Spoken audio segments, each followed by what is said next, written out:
We're at the end of the Bridgestone Eco-Rally and we bumped into Robert Llewellyn. Robert. Yes.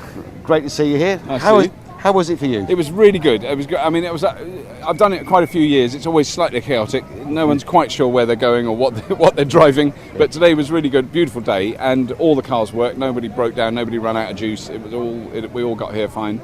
And what's encouraging is every year there's a few more, almost like production vehicles like this. I mean, this van is brilliant. I just think it's so good that these things are starting to arrive. They're starting to be produced.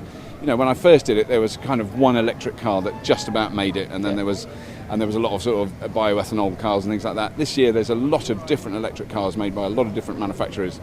They all can do the job now, today. You know, I think that's the important thing. And there's this the public interest in it is ramping up. People are starting to be aware that they are plausible, that they are possible, that they are available. You know, and there's loads of problems still. They're still too expensive for a lot of people. Blah blah blah.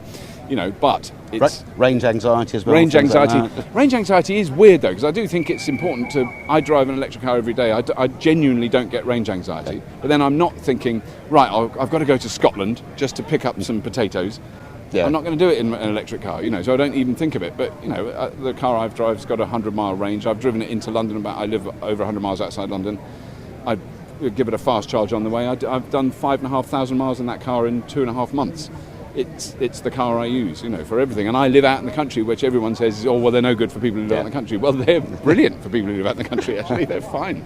You know, so it's you know, it's the experience of doing it. And as soon as someone has driven one, that's the change. Yeah. So I think the more of these cars there are around, and if you can get them, if you can rent them for the day or go to a car hire place and use one, then that's where people get the experience. And as soon as they do, they go, oh, it's just like an ordinary car, only better, which is how I think. And of course, it's events like this that just bring them more to the fore as well. It does. It definitely heightens the awareness. There's a lot more people here looking at the cars this year than before. It's been, you know, there's a real crowd now gathering around them, and they're very interested in them, and so they're not immediately looking at them going, yeah, well, it wouldn't work for me because I have to do. They go, how fast does that go, and how powerful is that engine, and how big are those batteries? And people are gradually, it's an education process, really, isn't it?